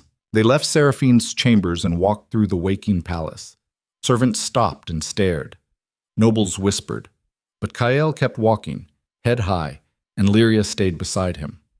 They reached the throne room as the sun rose, light streaming through the high windows and turning everything gold. The magistrate was already there, preparing for the day's proceedings. He looked up, startled, as they entered. Your Majesty, cancel the execution, Kael said. All charges against Lyria Vance are dropped, effective immediately. But the evidence, Lady Vale, is under arrest for treason. Kael sat on the throne. It looked like it hurt. Send word to the council. Emergency session. 1 hour. The magistrate bowed and hurried out. Lyria stood in the center of the room, suddenly unsure. She'd just helped the king arrest his chief advisor, broken a magical binding, survived another attempt on her life, and now she was just standing here, free. It felt wrong, too easy, like the universe was waiting to drop another disaster on her head. What are you thinking? Kael asked. That this isn't over. Seraphine's in a cell, but she still has allies. People who benefited from her control. They're not going to just accept this. No, they're not. He leaned back, looking exhausted. Which means we have a fight coming. A real one. We? You started this. You're finishing it with me. Lyria stared at him. I'm nobody. Just a minor noble's daughter with too much anger and a talent for bad decisions. You came back from death to expose a conspiracy, broke into the royal palace twice, and convinced a bound king to tear his own flesh open to break free. Kael's smile was sharp. If that's nobody, I'd hate to see what somebody looks like. She wanted to argue, wanted to point out all the ways she'd failed, all the mistakes she'd made. But maybe, just this once, she could accept that she'd done something right. Okay, she said, we finish it together. The council session was chaos. Nobles shouted over each other, demanding explanations, crying conspiracy, threatening withdrawal of support. Lord Corwin looked like he'd swallowed glass. Duke Heron kept glancing at the door like he was calculating escape routes. Lady Ashford sat in white-faced silence. Kael let them rage, just sat on his throne, blood still crusting on his neck, and waited. Finally, the room quieted. Seraphine Vale used forbidden magic to bind my will, Kael said into the silence. For 3 years, I have been a puppet. My words were not my own. My decisions were not my own. That ends today. Preposterous, Lord Corwin sputtered. Lady Vale is a trusted advisor. Lady Vale is a traitor who enslaved your king. Kael's voice cracked like a whip. And anyone who wishes to defend her is welcome to join her in the cells. Corwin shut his mouth. From this moment forward, the council answers to me, not to advisors, not to appointed voices. Me. He stood, and despite his wounds, despite his exhaustion, he looked every inch a king. If you cannot accept that, leave now. I will not beg for your loyalty. No one moved. Slowly, one by one, they bowed. It wasn't surrender, it was acknowledgement. The shift in power made visible. When the session ended and the nobles filed out, Lyria found herself alone with Kael again. He was slumped in his throne, head tilted back, staring at the ceiling. You did it, she said. We did it. How does it feel? He was quiet for a long moment, like I've been holding my breath for 3 years, and finally remembered how to exhale. He looked at her. Thank you for not giving up. Thank you for listening when I broke into your bedroom in the middle of the night. Most kings would have just had me beheaded. I considered it comforting. He smiled. Then his expression grew serious. Seraphine was right about one thing. There's something coming. I can feel it, like a storm building on the horizon. Then we'll face it when it gets here. Together, Lyria thought about her first timeline, about dying alone, confused, betrayed, about waking up with a second chance and choosing to burn every bridge just to survive. She'd been so focused on avoiding the same fate that she'd forgotten something important. Some things were worth fighting for, even if the fight was impossible. Together, she agreed. The silence that followed their agreement lasted exactly 12 hours. Then the nobility tried to kill them both. It started small. Whispered conversations in alcoves, servants suddenly reassigned, guards who couldn't quite meet Kael's eyes. Lyria noticed it first because she'd learned to see the shape of betrayal before it fully formed. The palace had the same tense, waiting quality it had in her first timeline, right before everything collapsed. She found Kael in the war room, studying maps of the kingdom's borders. The wound on his neck was bandaged now, but she could see him favoring that side, moving carefully. They're planning something, she said without preamble. He didn't look up. I know. You know? 3 separate council members have sent me letters of concern about my erratic behavior in the last 6 hours. Duke Heron requested an emergency session to discuss my fitness to rule, and someone tried to poison my breakfast. He finally glanced at her. They're not being subtle about it. What are you going to do? Depends. How do you feel about public executions? She couldn't tell if he was joking. Kailt? I'm not killing them, not yet. He turned back to the maps. But they need to understand that the old order is finished. No more shadow games, no more proxies. If they want me gone, they'll have to come at me directly. That's a dangerous invitation. Good. I'm tired of waiting for them to sharpen their knives in the dark. There was an edge to his voice that hadn't been there before. The binding had kept him controlled, compliant. Without it, he was raw, angry. Everything he'd been forced to suppress for 3 years was surfacing at once. You need to be careful, Lyria said. Seraphine might be locked up, but her influence isn't gone. Half the nobles in this palace owe their positions to her. They're not going to roll over just because you told them to. Then they can leave, or fight. I don't care which. He slammed a hand on the table, making the maps jump. I'm done playing their games, Lyria. Done pretending that politics matters more than actually running a kingdom. People are starving in the outer provinces while nobles argue about tax rates. The border clans are getting bolder because our military is spread too thin, protecting trade routes that only benefit the wealthy. And everyone just accepts it, like it's normal. He wasn't wrong. She'd seen it herself in both timelines. The rot went deeper than Seraphine. So what's your plan? She asked. Burn it down. He met her eyes. The whole corrupt system. Start over. That's not a plan. That's a temper tantrum. Maybe. His mouth quirked. But it would feel satisfying. Before she could respond, the door burst open. Marcus stumbled in, breathing hard, face flushed. We have a problem, he gasped. Another one? Kael asked dryly. Big one. The nobles. They're calling for a vote of confidence. Lyria's stomach dropped. A vote of confidence was the nuclear option, a formal challenge to the king's authority. If he lost, the council could legally depose him and install a regent of their choosing. When? Kael asked. Tomorrow, noon. They're moving fast. Of course they are. Kael looked at Lyria. Thoughts? She wanted to say run. Wanted to say this was unwinnable, that the nobles had the numbers and the influence and 3 years of Seraphine's careful manipulation to back them up. But she'd run before, died before, and she was so damn tired of losing. We fight, she said, but not the way they expect. Kael raised an eyebrow. Meaning? Meaning they're expecting you to defend yourself, make speeches, call for loyalty, maybe execute a few people as examples. Standard king behavior. She started pacing, mind racing. But what if you didn't defend? What if you went on offense instead? I'm listening. The nobles want you gone because they're afraid. Afraid you'll actually change things. Afraid they'll lose power. But underneath that fear is guilt. Every single one of them has profited from the system while the kingdom suffered. So don't defend yourself. Accuse them. Make them answer for their corruption in front of the entire court. Marcus whistled. That's bold. That's insane, Kael said, but he was smiling. I love it. They spent the rest of the night preparing.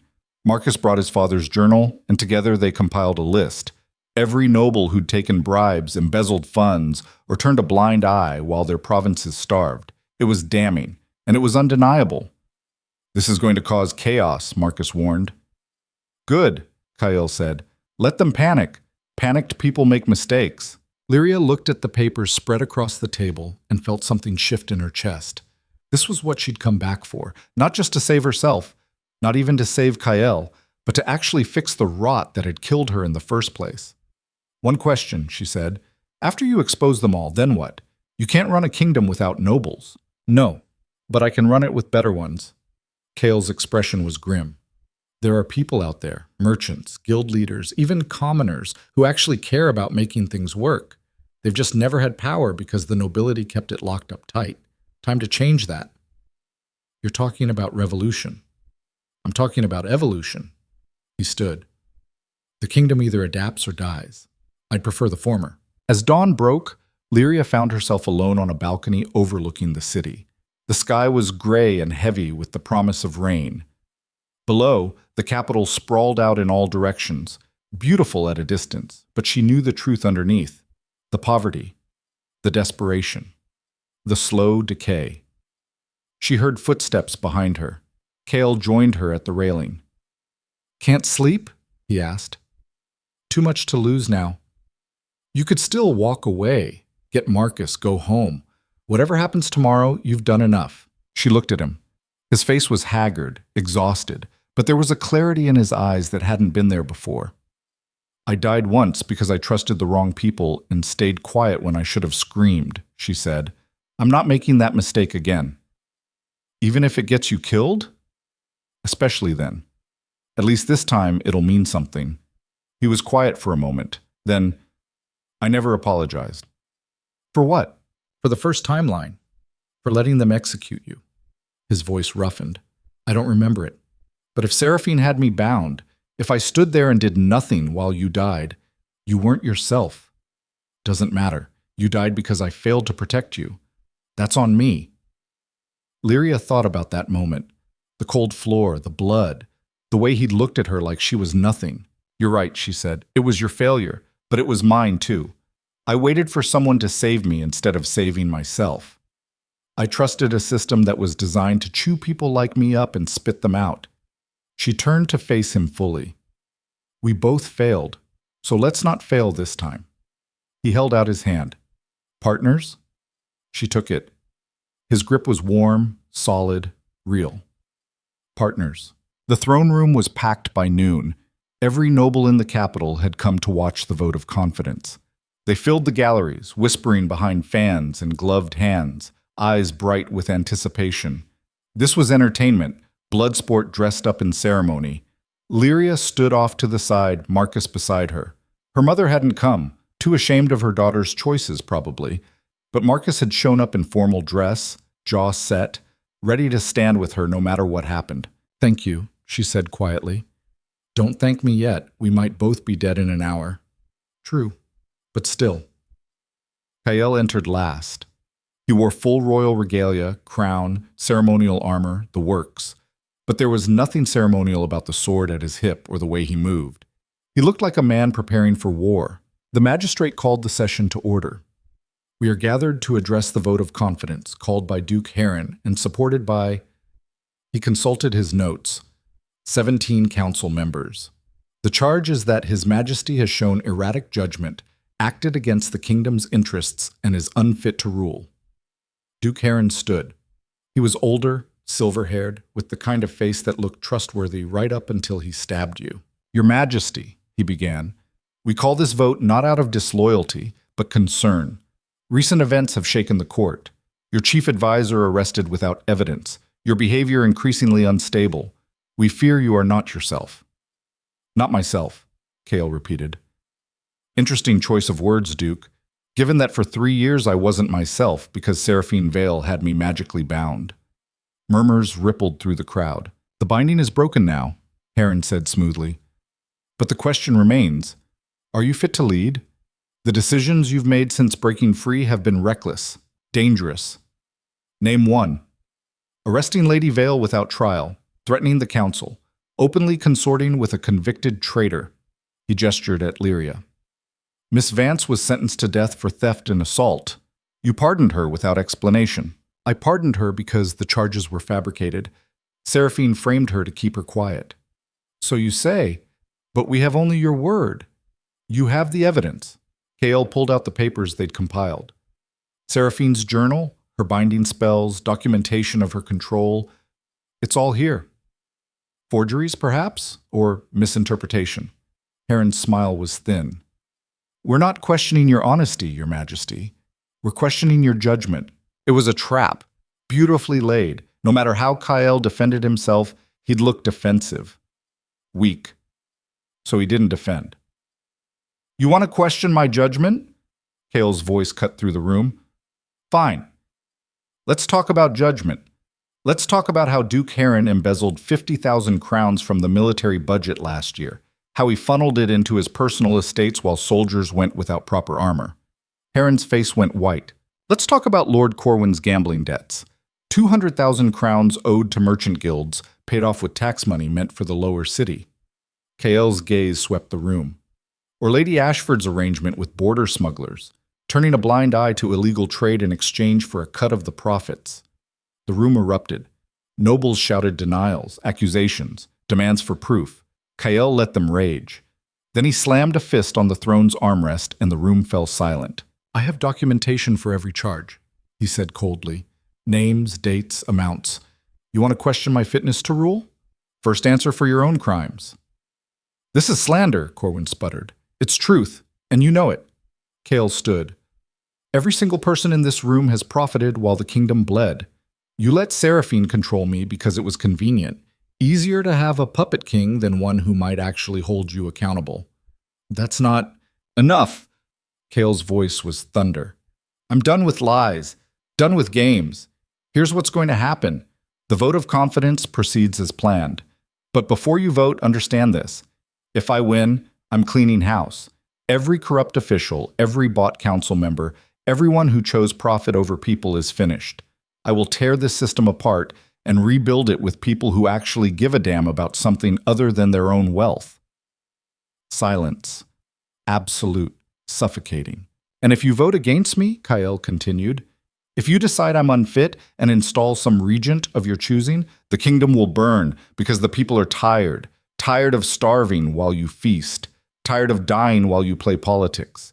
You remove me, and you'll have a revolution on your hands within a month." Duke Heron found his voice. "You would threaten us?" "I'm not threatening, I'm promising." Kael's smile was sharp. "So vote, cast your ballots, decide if you want a king who will fight for this kingdom, or if you want to roll the dice on someone you can control." He sat back down. The silence stretched. Finally, the magistrate cleared his throat. "The vote will proceed. All in favor of removing the king, say aye." Lyria held her breath. 3 voices. Only 3. Duke Heron, Lord Corwin, and one minor noble whose name she didn't know. The rest, silent. All opposed? A chorus of voices, not enthusiastic, not loyal, just pragmatic. They'd done the math and realized that keeping Kael was safer than the alternative. "The motion fails," the magistrate announced. "His Majesty retains the throne." Kael didn't smile, didn't gloat, just nodded once. "This session is adjourned. Duke Heron, Lord Corwin, you're both under arrest pending investigation of your financial crimes. The rest of you have 1 week to submit full accounting of your provincial budgets and personal finances. Anyone who fails to comply will join them." Guards moved forward. Heron and Corwin were dragged out, protesting. The other nobles filed out in shocked silence. When the room was finally empty, Kael sagged in his throne. "That was—" He stopped, laughed. It sounded slightly unhinged. "That was terrifying." Lyria walked over. "You did it." "We did it." He looked up at her. "You gave me the plan. I just executed it." "Barely. I thought Heron was going to have a stroke. I was hoping he would have saved me the trouble of a trial." Marcus approached, grinning. "That was the most insane thing I've ever seen, and I've seen a lot." "It's not over," Lyria warned. "The nobles who stayed quiet aren't loyal. They're scared. Fear only works as long as you're scarier than the alternative." "Then I'd better stay scary." Kael stood, wincing. The wound on his neck had started bleeding again. "But first, I need to actually fix what's broken, starting with the provinces." Over the next 3 weeks, Kael systematically dismantled the old power structure. Corrupt nobles were arrested, their assets seized and redistributed. Guild leaders and merchants were invited to the council, bringing practical experience instead of inherited privilege. Provincial governorships were given to people who'd actually lived in those provinces, who understood the problems because they'd suffered them. It was messy, chaotic. Half the court was in uproar at any given moment, but it was also working. Food shipments reached the outer villages. Military funding was restored. Trade routes were secured not for profit, but for stability. Lyria watched it all from the inside, helping where she could. Kael had officially named her an advisor, not chief, just one voice among many. It was strange having a title that wasn't just daughter or noble, having purpose beyond survival. Her mother still wouldn't speak to her. Marcus said Alara had taken to her bed, claiming illness, though everyone knew it was shame. The family name was technically intact, but only because Lyria had chosen a path so unorthodox that no one knew how to categorize it. "She'll come around," Marcus said one evening as they walked through the palace gardens.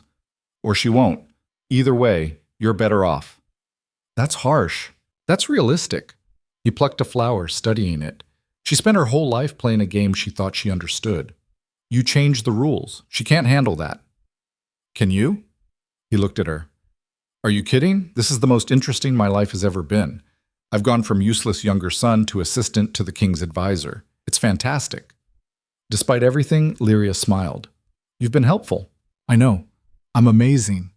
His expression grew more serious. "For what it's worth, I'm proud of you.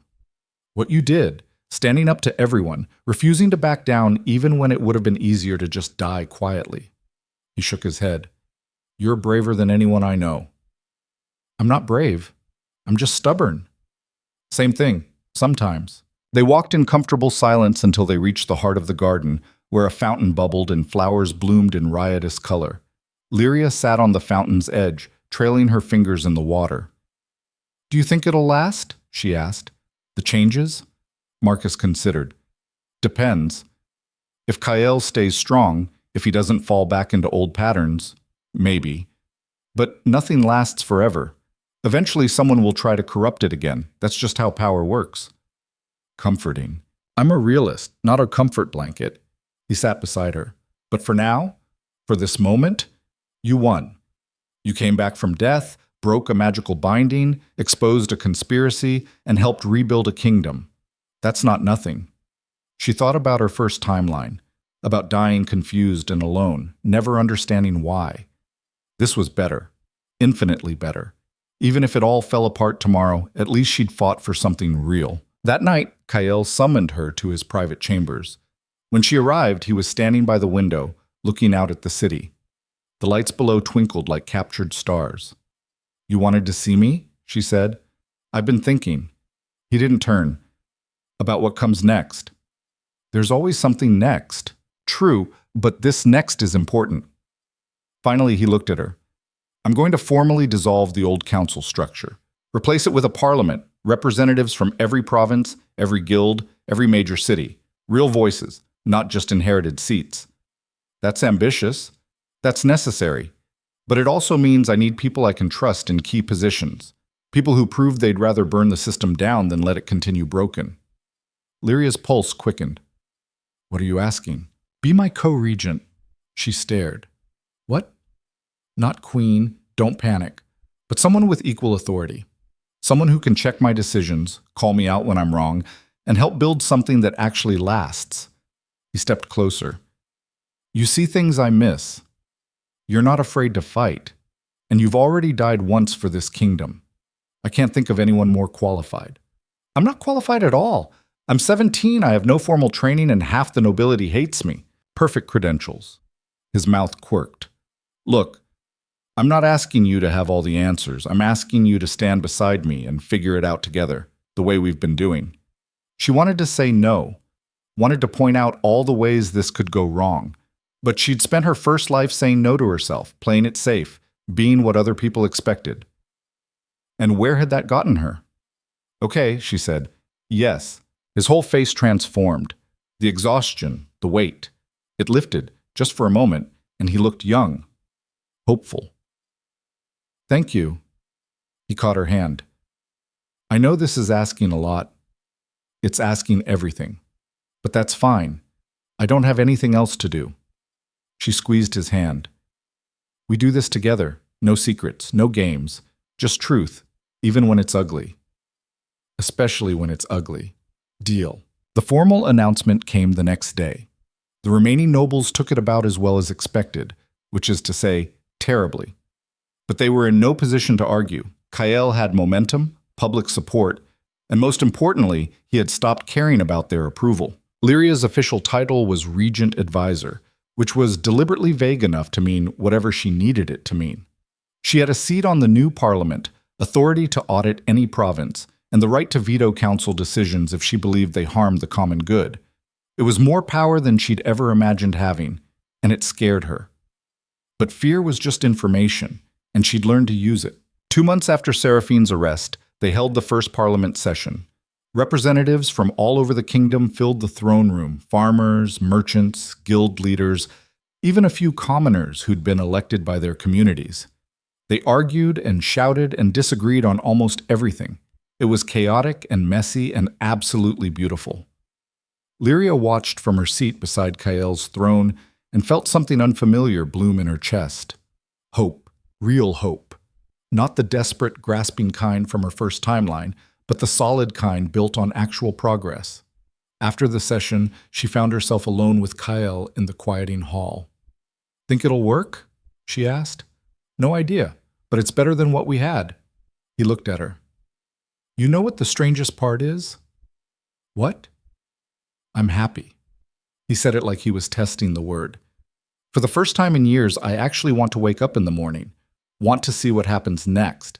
That's not strange. That's called living." "Maybe." His smile was soft. "Thank you for breaking into my bedroom that night, for being stubborn and reckless and refusing to give up. Thank you for not executing me when you had multiple chances. It was a close call a few times." "I know." They stood in comfortable silence. Outside, the city was settling into evening. Somewhere, people were eating dinner with their families, laughing, living lives that had nothing to do with courts or politics or magical bindings. And maybe, just maybe, those lives would be a little better now, a little more fair. Lyria thought about the girl she'd been, desperate for approval, willing to sacrifice herself for a love that was never real. That girl had died on a stone floor, confused and alone. The woman she'd become was harder, sharper, scarred by betrayal and death, and the knowledge that the world was cruel and unfair. But she was also stronger, braver. And she'd learned that some things, justice, truth, the fight for something better, were worth burning down everything else. "What are you thinking?" Kael asked.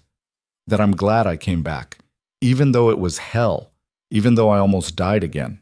She looked at him. "Because this, right here, right now, this is worth it." He held out his hand. Not as a king, just as a man who'd fought beside her through the impossible and come out the other side. She took it. Together they walked out of the throne room and into the future they'd built, messy, uncertain, and entirely their own. The girl who'd died alone had become a woman who'd rewritten fate. And this time, when history wrote her name, it wouldn't be as a victim. It would be as the regent who helped tear down a corrupt kingdom and build something better from the ashes. Not perfect, never perfect, but real, and chosen, and hers.